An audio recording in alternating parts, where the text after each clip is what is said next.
Start कर दे क्या पूजा आप?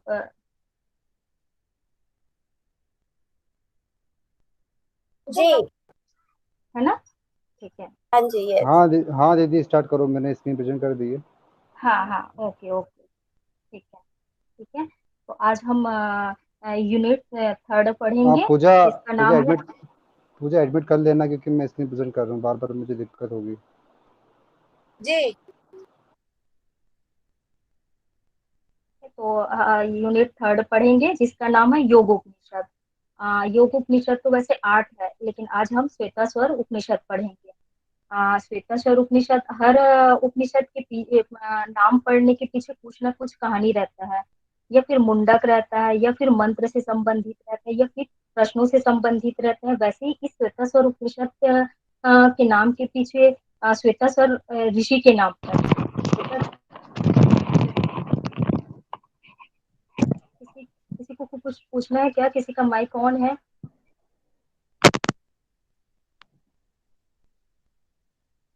आशा राणा मैम कर दिया उन्होंने म्यूट। हाँ जी जी, ठीक है। ठीक है, तो इस उपनिषद के नाम के पीछे श्वेतासर नामक ऋषि थे, जिन्होंने तप किए। तप के बल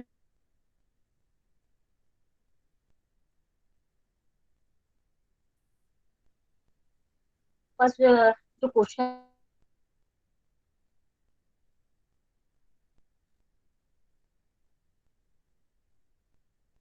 और 6 अध्याय है, जिनमें से सिलेबस में वॉइस ब्रेक, सिर्फ दो। वॉइस ब्रेक हो रही दीदी आपकी। आवाज नहीं आ रही मैम आपकी। ये यार नेटवर्क प्रॉब्लम हो सकती है। हेलो। हाँ जी संतोष जी, अभी बीच में ब्रेक होना शुरू हो गया आपका वॉइस। हाँ जी, क्योंकि बारिश हो रही है ना, तो हो सकता है जी थोड़ा सा नेटवर्क प्रॉब्लम हो। अच्छा। ठीक है जी, ठीक है, बता देना जी अब कुछ प्रॉब्लम होगा तो।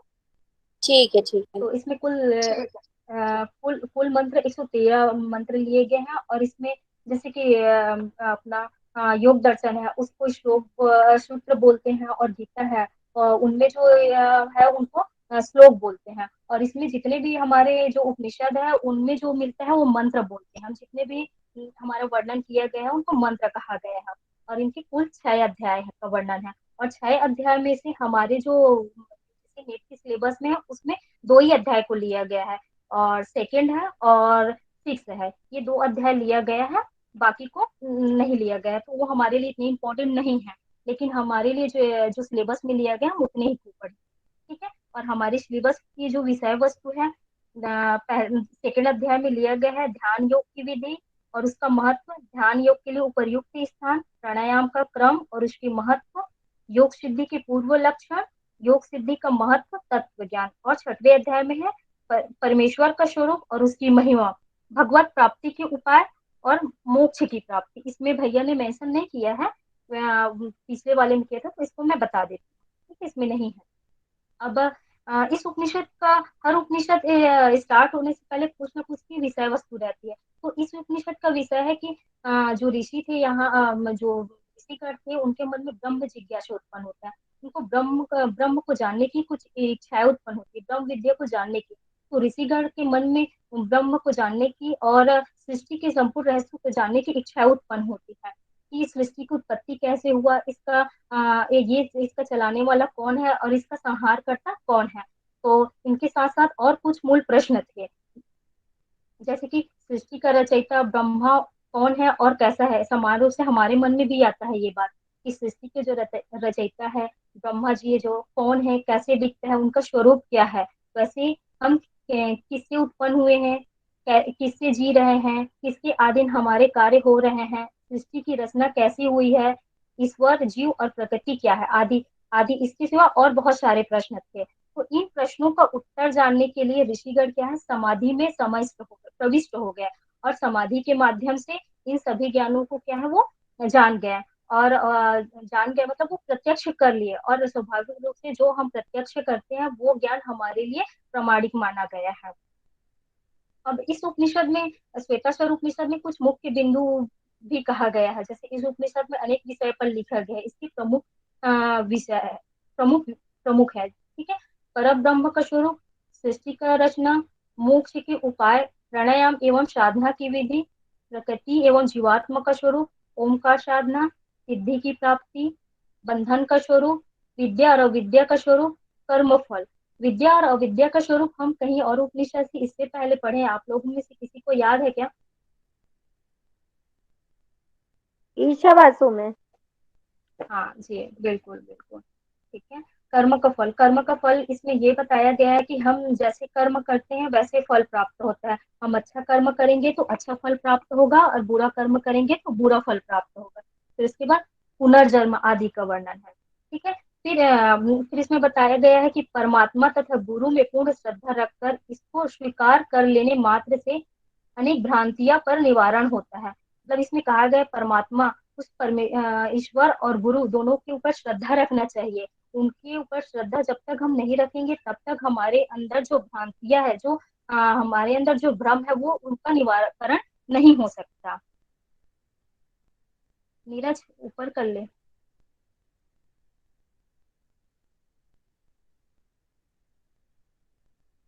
ठीक है, अब हम जो हमारे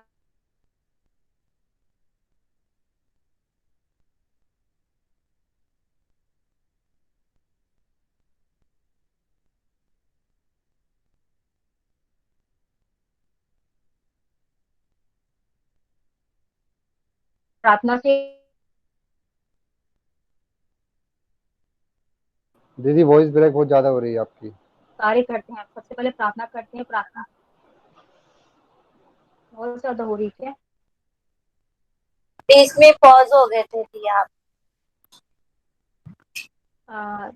ठीक है, मेरे अब आ रहा है क्लियर? Yes yes. ठीक है, ठीक है, तो हम दूसरा अध्याय से स्टार्ट करते हैं। इसमें दूसरा अध्याय में सबसे पहले तो 5 मंत्र में परमेश्वर से प्रार्थना करना बताया गया। परमात्मा परमेश्वर से प्रार्थना किया गया है। प्रार्थना से ध्यान के लिए एक वातावरण बनता है। और अगर हमारा मन और चित्त शांत हो जाता है, इससे क्या, प्रार्थना जब हम करते हैं तो हमारा क्या है, ध्यान एकाग्र हो जाता है। ध्यान एकाग्र होने से क्या होता है, जिससे मन में और विचार में शांति, दोनों चित्त एकाग्र हो जाते हैं।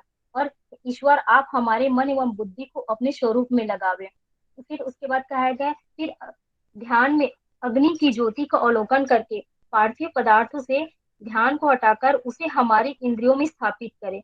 फिर इसमें बताया गया कि ध्यान में अग्नि की ज्योति का अवलोकन करके पार्थिव पदार्थ, मतलब जो बाह्य पदार्थ है, भौतिक पदार्थ से उसको हटा के क्या है, ध्यान में एकाग्र करके इंद्रियों में स्थापित करने को कहा गया है।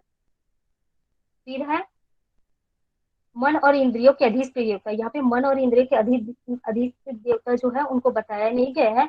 अधिष्ठ देवता को कहा गया मन और बुद्धि को संयुक्त करके, मन और बुद्धि को एकाग्र करके एकाग्र करें, फिर हमें ज्ञान का प्रकाश प्राप्त करें, जिससे हम उस परमेश्वर को प्राप्त कर सकें या ध्यान करने में समर्थ हो जाए। अब मन को शुद्ध करने का तरीका बताया गया है। मन को शुद्ध करने का तरीका 3 बताया गया है। वो कौन कौन से है? अग्नि का मंथन, प्राणवायु का निरोध। समझ तो आ रहा है ना आप लोगों को? स्पीड तो नहीं हो रहा है नीरज? हाँ दीदी आ रहा है। आ रहे ना? स्पीड तो नहीं हो रहा है ना? नहीं आधी नहीं। है, बस कभी कभी आवाज कट जा रही है थोड़ी सी। हाँ, बारिश हो रही है ना, तो नेटवर्क प्रॉब्लम है। मन को अब हम मन को शुद्ध करने का तरीका यहाँ पे बताया गया है, जो कि 3 प्रकार के हैं। अग्नि का मंथन, प्राणवायु का निरोध, सोम रस की अधिकता से मन हमारे शुद्ध रहते हैं। अब तीनों को कैसे करना चाहिए? ठीक है, तो अग्नि का मंथन ओमकार के उच्चारण से करना चाहिए, प्राणवायु का निरोध प्राणायाम से करना चाहिए, और सोम रस आनंद भाव से प्राप्त होता है। ठीक है, अब इसी तरह ध्यान की विधि, ये ध्यान की विधि जो बताया गया बहुत ही इंपॉर्टेंट है। इससे हर बार कोई ना कोई क्वेश्चन करता है। इस बार तो मुझे ये सिर गला छाती वाला ही ज्यादा इंपॉर्टेंट लग रहा है। तो आप लोग एक बार इसका क्रम याद कर लेना अच्छे से। ठीक है, बुद्धिमान मनुष्य योग साधक सिर गला एवं छाती सीधा करके एवं स्थिर करके इंद्रियों को मन के द्वारा हृदय में निरुद्ध करके ओमकार रूपी नौका द्वारा संपूर्ण भयंकर स्रोत को पार कर जाए। ठीक है। इसमें योग साधक ध्यान कैसे करना चाहिए, सिर गला छाती ये तीनों को क्या है, एक सीधे रख के और स्थिर रख के, इंद्रियों को मन के द्वारा, इससे इस लाइन से भी जो ये ध्यान की विधि बताया गया है उसके हर एक लाइन से क्वेश्चन बन सकता है। तो आप लोग इसको बिल्कुल ध्यान से पढ़ लीजिएगा। इंद्रियों को मन के द्वारा हृदय में निरुद्ध करके, इसमें एक क्वेश्चन बन सकता है कहाँ पे निरुद्ध करके, हृदय पे, मन पे, आज्ञा चक्र पे। तो यहाँ पे है हृदय में निरुद्ध करके ओंकार रूपी नौका के द्वारा। ओंकार को क्या बताया गया है, नौका बताया गया है। ठीक है, संपूर्ण भयंकर स्रोत को पार करके, मतलब जो इस संसार है, संपूर्ण भयानक संसार, भौतिक संसार है, उसको पार कर जाए। योग साधना में आहार विहार आदि समस्त चेष्टाओं को युक्त करके, प्राणायाम करके प्राण के सूक्ष्म हो जाने पर नासिका द्वारा बाहर निकाल दे। मतलब प्राणायाम की सिद्धि प्राप्त होने के बाद क्या है, हम हमारा प्राण सूक्ष्म हो जाता है। प्राण सूक्ष्म हो जाने से के बाद नासिका से रेचन करने की बात कहा गया है। यहाँ पे एक क्वेश्चन भी बन सकता है, प्राणायाम सिद्ध करने के बाद, प्राण को सूक्ष्म हो जाने के बाद रेचन करने को कहा गया है, पूरक करने को कहा गया है, कुंभक करने को कहा है। इसमें ये क्वेश्चन बन सकता है, तो इसमें रेचन करने की बात कही गई है। मन एवं इंद्रियों को वश में करें।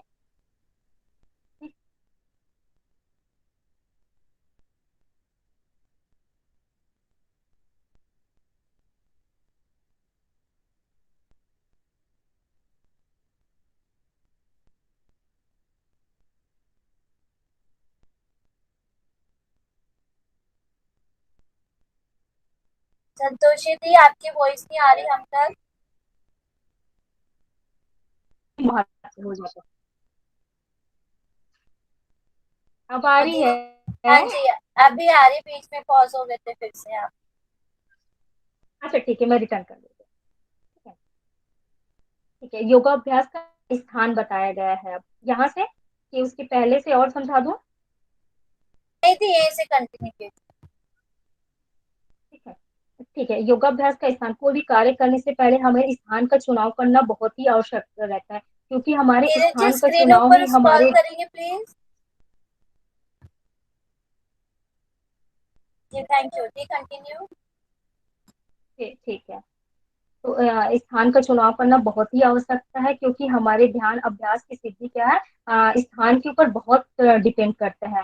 जैसे कि यहाँ पे बताया गया है, समय सूचय शर्करा वही बालुका विवर्जते, शब्द जलाश्रय या जलाश्रय आदर भी मनुकूले न तु चक्षु पीड़ने गुहा निवात त्रयण प्रयोजते। सॉरी ना, मेरी संस्कृत उतनी अच्छी नहीं है। ठीक है, तो इसका वर्णन 2/10 में है।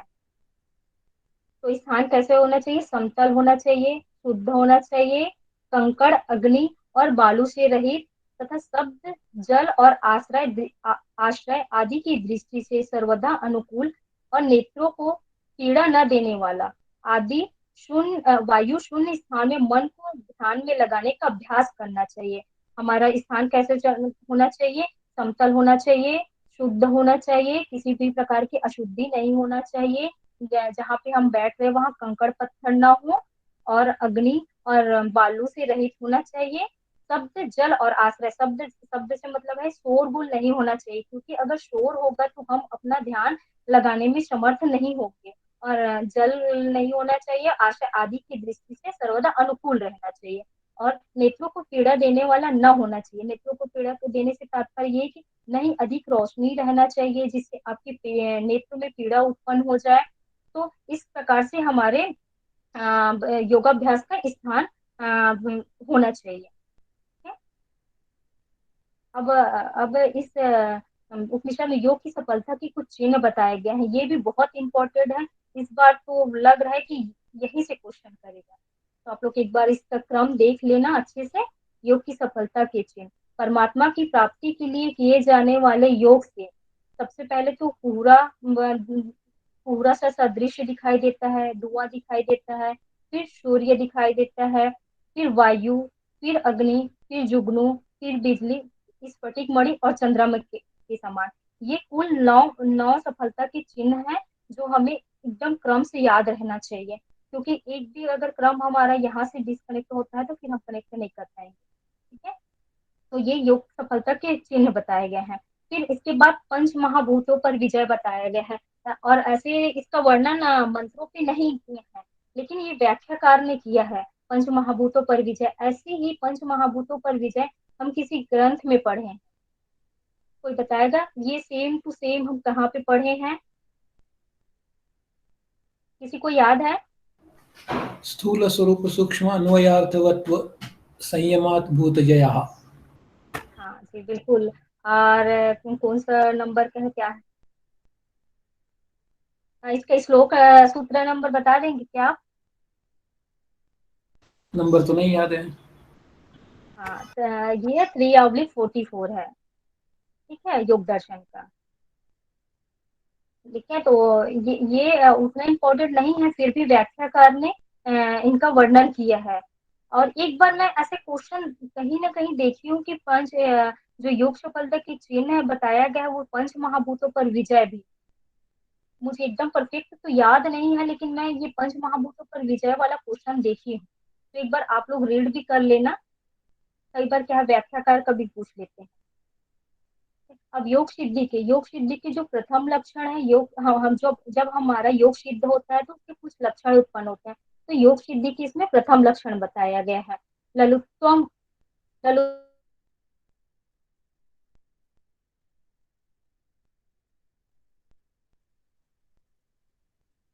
दी वॉइस।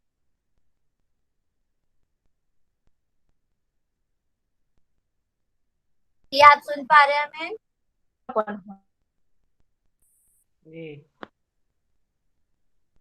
दी आपकी वॉइस चली गई।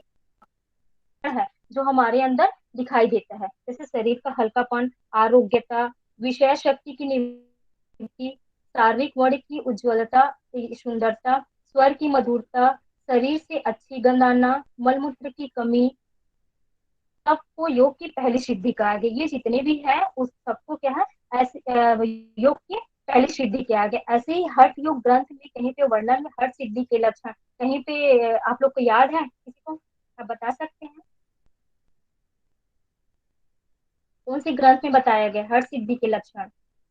और कौन से हठ प्रदीपिका हठ प्रदीपिका में भी है। हठ हाँ जी, रत्नावली में भी बताया पप्पू कृषकत्वम वाला हाँ जी, टू बिल्कुल ऑब्लिक बिल्कुल। 28। हाँ हाँ जी बिल्कुल मोना, बिल्कुल ठीक है, थैंक यू। ठीक है, फिर उसके बाद मन व शरीर की शुद्धि होने से आत्मा तत्व ब्रह्म तत्व को प्रत्यक्ष कर लेता है। स्वाभाविक बात है, जब हमारा मन व शरीर शुद्ध होगा तभी हम उस आत्मा परमात्मा को प्रत्यक्ष करेंगे। अगर हमारा मन और शरीर शुद्ध नहीं है तो हम आत्म तत्व और ब्रह्म को, उस परम ब्रह्म परमात्मा को नहीं जान पाएंगे। ठीक है, परमात्मा को जानकर सब बंधनों से सदा के लिए छूट जाता है। स्वाभाविक बात है, उस परमात्मा को जानने के बाद क्या है, हमारे जो बंधन है, जो हमारे कर्मा से वो सब छूट जाते हैं। फिर परमात्मा सबसे पहले हिरण गर्भ के रूप में प्रकट हुए थे। ऐसे ही वर्णन पुराणों में किया गया है। पूरा हिरण गर्भ को पुरातन पुरुष, ऐसे ऐसे कुछ वर्णन, शायद मुझे एकदम क्लियर तो याद नहीं, लेकिन ऐसे कुछ वर्णन है कि पुरातन पुरुष कहा गया है। ठीक है, फिर उसके बाद परमात्मा सर्वदा सर्वव्यापी होता है, क्योंकि परमात्मा सभी जगह व्याप्त रहते हैं। अंत में परमात्मा को नमन किया गया है। अब हम हमारे सिलेबस के जो छठा अध्याय है उसको पढ़ते हैं। ठीक है, परमात्मा सर्वदा सर्वप्रथम जड़ तत्व की रचना की, फिर चेतन तत्व का जड़ तत्व के सहयोग होगा यहाँ पे, है ना, सहयोग हो सकता है यहाँ पे। मैं सही बोल रही हूँ ना? परमात्मा सर्वप्रथम जड़ तत्व की रचना की, फिर चेतन तत्व का जड़ तत्व से संयोग किया। ठीक है, तो जैसे कि सांख्य दर्शन में पढ़ते हैं, सांख्य दर्शन में हमेशा कंफ्यूजिंग रहता है कि वो जड़ तत्व का पहले रचना हुआ कि चेतन तत्व का रचना हुआ। लेकिन इस उपनिषद के जो छठे अध्याय है उसमें एकदम स्पष्ट बताया गया है कि पहले जड़ तत्व आया, फिर उसके बाद चेतन तत्व आया। ये दोनों के सहयोग से क्या है, हमारी सृष्टि की रचना बताया गया है। और वैसे ही और कुछ वर्णन है, 1 से 2 और 3 और 8 के साथ, काल के साथ तथा आत्म संबंधी सूक्ष्म गुणों के साथ भी जीव का संबंध करा के इस जगत की रचना की है। 1 के साथ मतलब प्रकृति, 2 के साथ प्रकृति और पुरुष, 3 मतलब जो प्रकृति के गुण है सत्व रस तम, और 8 का मतलब है मन बुद्धि अहंकार, पंच महाभूत। इन सबको इन सब की संयोग से क्या है, इस जगत की रचना बताया गया है। ठीक है, अब आगे हम पढ़ते हैं साधक परमात्मा को कैसे प्राप्त कर सकता है। ये छठे अध्याय में वर्णन है और ये हमारे नीट की सिलेबस में भी है। ठीक है, जब सत्व आदि कर्मों को परमात्मा में लगाकर तथा समस्त भाव को परमात्मा में लगा देता है, इससे उन कर्मों का अभाव हो जाता है। हो जाने पर साधक के पूर्व संचित कर्म समुदाय का भी सर्वदा नाश हो जाता है। स्वाभाविक बात है। ऐसे ही हम गीता में पढ़ते हैं। गीता में ये वर्णन मिलता है कि साधक को पहले सत्व गुण को बढ़ाना चाहिए, फिर उसके बाद एक टाइम ऐसे आता है कि उस सत्व गुण को भी छोड़ देना चाहिए, और उस छोड़ने की स्थितियों को क्या है, परमात्मा को सभी भाव में उस परमात्मा में लगा देना चाहिए। उस सत्व गुण से भी लगाव नहीं रहना चाहिए। फिर उस परमात्मा में अपने भाव को लगाने से क्या है, हमारे जो कर्म का अभाव, जो हमारे कर्माशय है, जो हमारे अच्छा कर्म कहो या बुरा कर्म कहो, वो जो कर्माशय है उसका क्या है, नाश हो जाता है, सर्वदा नाश हो जाता है। फिर इस प्रकार कर्मों का नाश हो जाने पर साधक परमात्मा को प्राप्त करे। अगर हमारा कर्माशय नाश हो गया तो फिर हम उस परमात्मा को प्राप्त कर सकते हैं। ठीक है, फिर परमात्मा प्रकृति और जीव का संयोग कराने के कारणों का भी कारण देखा गया है। अब इसमें परमात्मा प्रकृति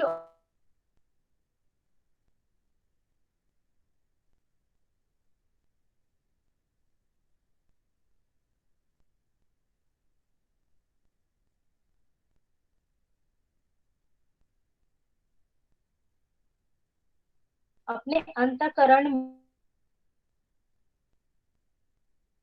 दीदी वॉइस ब्रेक हो रही है। हम देव की उपासना करके उसे प्राप्त, बहुत ज्यादा हो रही है। अब आया, ठीक है दी, प्रणाम। ठीक है ना। हाँ ठीक है। अब परमात्मा को हम कैसे प्राप्त कर सकते हैं, इसका वर्णन मिलता है। ठीक है, अपने अंतःकरण में स्थित उस सर्वरूप एवं जगत में प्रकट प्रस्तुत करने योग्य पुराण पुरुष परम देव की उपासना करके उसे परमात्मा प्राप्त करना चाहिए। मतलब इसमें ये बताया कि अपने अंतःकरण को शुद्ध करके, जब तक हमारी अंतःकरण शुद्ध नहीं होगा, हमारा मन बुद्धि चित्त शुद्ध नहीं होगा, तब तक हम उस परमात्मा को प्राप्त नहीं कर सकते। पहले हमको अपने अंतःकरण को शुद्ध करना चाहिए, फिर सर्वरूप एवं जगत में प्रकट स्तुति करने योग्य, मतलब ध्यान करने योग्य और पुराण पुरुष परम देव की उपासना करने से ही हमें उस परमात्मा को प्राप्त कर सकते हैं, जो संपूर्ण संपूर्ण जगत का आधार है, जो संपूर्ण जगत प्राणी प्राणी या जो भी कहो उनका आधार माना गया है।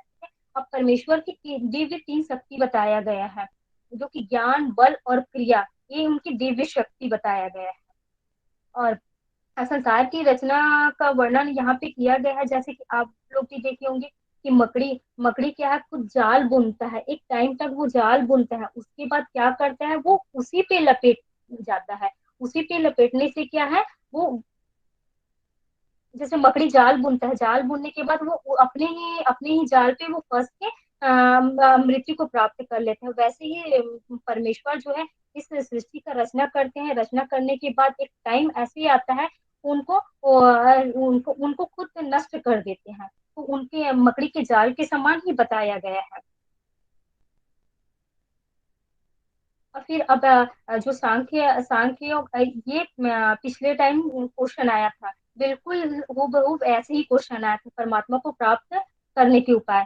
जो सांख्य योग और योग कर्म योग को परमात्मा को प्राप्त किया जाता है, इसमें क्वेश्चन बनता है कि परमात्मा को कैसे प्राप्त किया जाता है।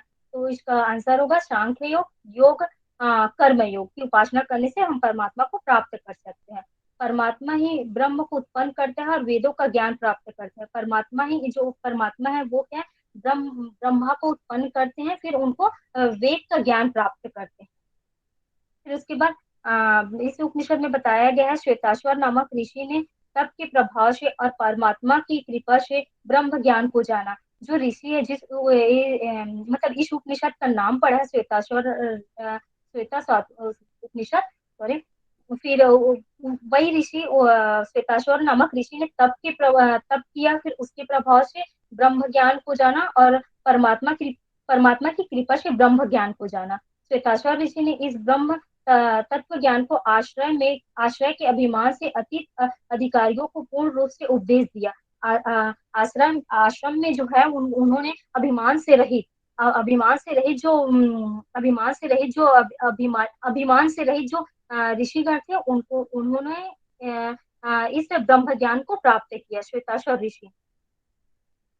यहाँ पर रहस्यमय ज्ञान का कहाँ वर्णित मिलता है? जो ये ज्ञान है जो श्वेताश्वर ऋषि ने जो बताया है अभिमान से रहित अधिकारियों को देना चाहिए, वो उनका वर्णन कहाँ पे मिलता है? तो उन्होंने बताया पूर्व कल्प में वेद के अंतिम भाग में उपनिषद में मिलता है। ठीक है। अब यह ज्ञान किसे नहीं देना चाहिए? जिसका अंतःकरण अशांत हो। सिर्फ योग्य पुत्र एवं शिष्य को ज्ञान देना चाहिए। इसमें बताया गया है कि जिनका अंतःकरण अशांत हो उसको बिल्कुल नहीं देना चाहिए, और योग्य शिष्य और पुत्र को ही देना चाहिए, बाकी किसी को नहीं देना चाहिए। जिसकी परमेश्वर की तरह गुरु में भी परम भक्ति हो, उस महान महात्मा पुरुष के हृदय में स्वतः रहस्यमय अर्थ प्रकाशित होते हैं। ठीक है।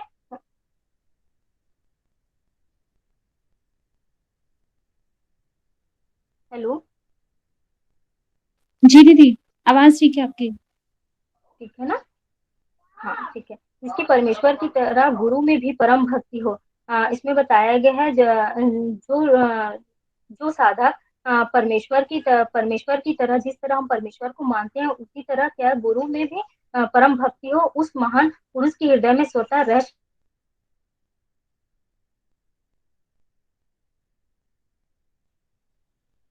वॉइस फिर से चली गई आपकी।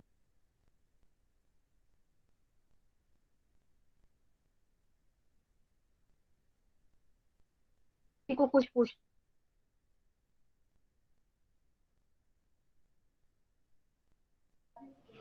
वैसे भी लास्ट में कंप्लीट हो गया, मैं करा देता हूँ कंप्लीट।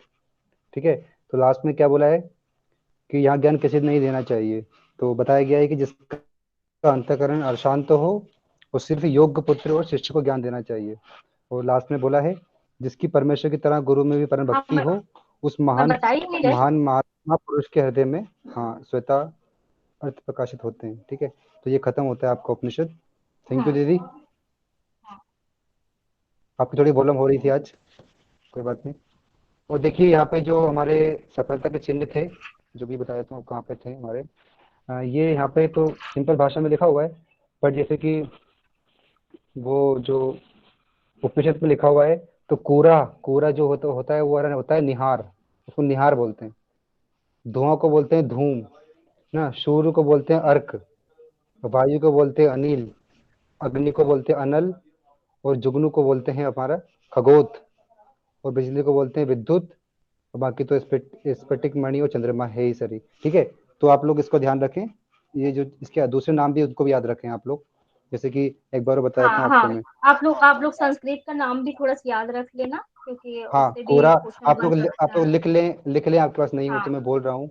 देखिए कोहरा के सामने लिख लें आप लोग निहार, फिर जो धुआं होता है उसे धूम बोलते हैं, और सूर्य को अर्क बोलते हैं, और जो हमारा वायु है उसको अनिल बोलते हैं, और अनल अग्नि को अनल बोलते हैं, अनल।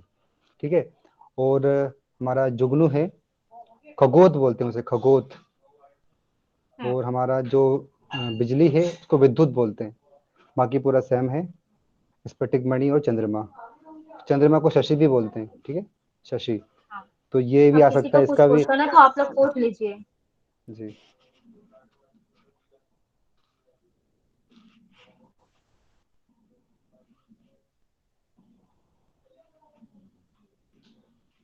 आया तो ना आप लोग को समझ में, मैं समझा पाई ना? जी दी, बहुत अच्छे से समझ में आया। मेरा तो फर्स्ट टाइम है ये। अच्छा लगा पढ़ेगा। Thank you. ये देखिए यहाँ पे एक चीज लिखी हुई है यहाँ पे कि पंच महाभूतों के जागृत होने पर अर्थात वश में हो जाने पर योग चित्त वृत्ति निरोध के गुण के प्रवृत्त होने पर योगी का शरीर योग की अग्नि से युक्त हो जाता है, जिससे उस शरीर में ना तो बुढ़ापा आता है न ही मृत्यु आती है। ठीक है। जो कि सफलता के चिन्ह जब दिखने लगते हैं तो उस समय ये पंच महाभूत हमारे जागृत हो जाते हैं। तो क्योंकि ना मैम दीदी ने बताया था पंच महाभूत से संबंधित मैं एक क्वेश्चन देखी हूँ, इससे आया है। पहले इसमें अपना जो उपनिषद है उसमें मंत्र पे नहीं दिया है, लेकिन व्याख्याकार ने किया है, लेकिन इससे क्वेश्चन बना है। मैं डाउटफुल हूँ, लेकिन देखी हूँ मैं। ठीक है। तो आप लोग ध्यान रखें इसका। और थैंक यू दीदी। और ये एक बार और बता दो, इसमें क्या पूजा दीदी के नोट्स में नहीं है ये कोहरा का मीनिंग? कोहरा, धुआं, सूर्य, ठीक है, मैं बता देता हूँ बादल। एक बार और आपको। ठीक है दीदी, हाँ लिख लो आप लोग। हाँ, ठीक मैं है, लिख रही हाँ, हूँ आप लोग कोहरा लिख से। लीजिए। आप लोग लिख लीजिए। चलिए। कोहरा का होता है निहार, निहार। और जो हमारा धुआं है उसका हाँ, होता है धूम। धूम्र। धूम्र नहीं, धूम, है ना? धूम हाँ होता है बस। और सूर्य हाँ। का होता है अर्क, हम्म। और वायु का होता है अनिल, हाँ। अग्नि का होता है अनल, हम्म। और अग्नि। हमारा जुगनू का होता है खगोत। खगोद। हाँ, खगोत, खगोत। हम्म। और तो बिजली का कितना है? ता ता ता खगोद। ता। हम्म। और बिजली। बिजली का विद्युत होता है। हाँ। और उसके बाद स्फटिक, तो स्फटिक भी होता है। और नेक्स्ट जो है चंद्रमा का शशि होता है, शशि। हाँ ठीक है दीदी। हाँ। हाँ, हो गया। ओके दीदी, हम्म। Thank you. हाँ। जी, कुछ क्वेश्चन है तो पूछ लीजिए आप लोग को, कुछ हाँ, कुछ याद क्वेश्चन करने है में तो दिक्कत आप आ लोग रही है। पूछ लीजिए। जी, इस बार सर देखना आप मकड़ी लोग ना का जो एग्जाम्पल एक बार बता देते हैं फिर से।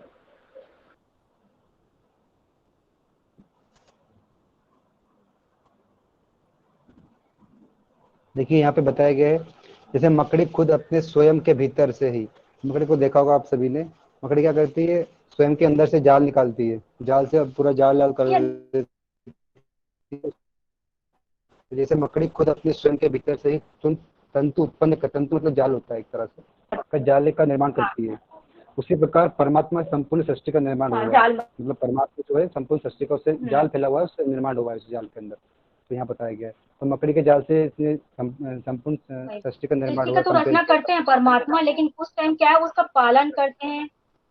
हाँ, पालन करते हैं, पोषण करते हैं, फिर कुछ टाइम बाद क्या है उनका विनाश भी करते हैं परमात्मा। तो यहाँ पे सृष्टि की रचना का के साथ मकड़ी के जाल का वर्णन किया गया है। ये याद रखिए। ओके मैम, थैंक यू पूछा भी सर, जाता है, और थैंक यू। पूछा भी जाता है सबसे पहले किसकी उत्पत्ति हुई, तो हिरण्यगर्भ का। बहुत सारे लोग क्या ब्रह्मा हाँ, लगा देते हैं हिरण्यगर्भ कि ब्रह्मा, पुरुष का। हाँ। हाँ, कि ब्रह्मा उत्पन्न हुए, ब्रह्मा उत्पन्न नहीं हुए, यहाँ पे सबसे पहले हिरण्यगर्भ की उत्पत्ति होती है। हाँ तो जी। इसका और विशेष ध्यान ऐसे रखें ही आप लोग। पुराण पे भी वर्णन है इसका। हिरण्यगर्भ को पुरातन पुरुष कहा गया।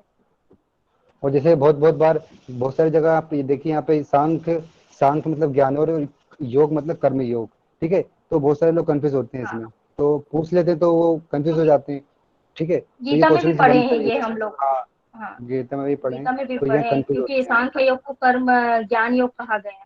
तो वैसे इस बार क्वेश्चन आया था, तो वो वैसे ही क्वेश्चन पूछा गया था कि परमात्मा को हम कैसे प्राप्त कर सकते हैं। तो उसमें दिया गया था, उपासना योग दिया गया था, कर्म योग दिया गया था, ये कुछ कुछ सांख्य योग दिया देखो, गया था, आपको पूरा ज्ञान। कुछ पढ़ने की, हाँ। पूरा कुछ पढ़ने की जरूरत नहीं, कुछ कुछ की पॉइंट होते हैं वो आप पकड़ ले उसमें से। जैसे कि यहाँ पे दिया हुआ है, देखिए, परमेश्वर की ज्ञान, बल और क्रिया, ज्ञान बल और क्रिया के रूप में स्वाभाविक दिव्य शक्तियां। अब दिव्य शक्तियां कौन कौन सी है परमेश्वर की, तो ज्ञान, बल और क्रिया, तीन चीज पकड़ लीजिए आप, बस हो जाएगा याद। ठीक है, तो इस तरह से आप, जैसे कि यहाँ पे देखिए कि एक प्रकृति, दो, एक दो तीन आठ है यहाँ पे, एक प्रकृति, दो प्रकृति पुरुष, है ना। उस प्रकृति के अंदर क्या क्या आता है, जड़ प्रकृति के अंदर आती है सत्रह स्तंभ, तीन गुण होते हैं उसके, और आठ होता है मन बुद्धि अहंकार पंच महाभूत। ठीक है, तो प्रकृति कितनी तरह की बताई गई है, तो आठ तरह की बताई गई है, मन बुद्धि अहंकार पंच महाभूत। और तो इस इस तरह से उपनिषद पढ़ेंगे ना से आप। जो सबसे ज्यादा क्वेश्चन करते हैं, सबसे ज्यादा क्वेश्चन इसी उपनिषद से आता है। हमारा फर्स्ट उपनिषद है ये योग उपनिषद का। और इससे बहुत ज्यादा क्वेश्चन करते हैं, एक एक ना एक क्वेश्चन इससे उठाता ही। ठीक है, तो समय भी हो गया है, बाकी पूजा जी को हम लोग कमान देते हैं क्लास की। थैंक यू जी, सो मच सभी का। थैंक यू पूजा जी, सभी को थैंक यू धन्यवाद। नीरज। थैंक यू दीदी। थैंक यू संतोषी जी, नीरज जी। आज भावना जी का टर्न है, तो भावना जी से थैंक यू रिक्वेस्ट पूजा करना जी।